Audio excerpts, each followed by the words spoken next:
అరే బసవా, మన లక్ష్మీదిరా. మనము ఈ ఆటకు పోయినప్పుడల్లా దాన్ని మందలో వదిలేసి వస్తున్న పెద్ద ఆయన. దానికి ఇప్పుడు మంద బాగా అలవాటు అయిపోయింది.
ఇప్పటికే చాలా దూరం వచ్చాము అయ్యగారు.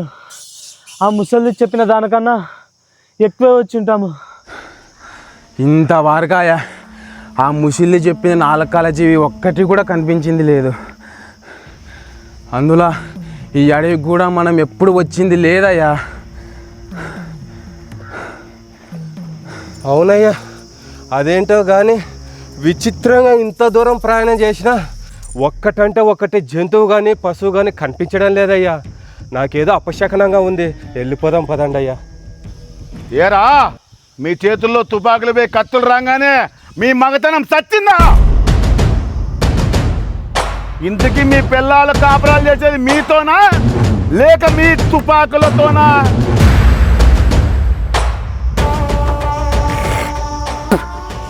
శాతగాని చిల్లర కుక్కలు, మీకు ఇష్టం వచ్చినప్పుడు రావడానికి పోవడానికి ఇదేమన్నా మీ అత్తారిల్లు అనుకున్నారా? మృగేంద్ర భూపతి గారి వేట ముందుకు సాగడమే తప్ప వెనక్కి తగ్గడం అంటూ ఉండదు. అది ఎన్ని సావులు చూడాల్సి వచ్చినా సరే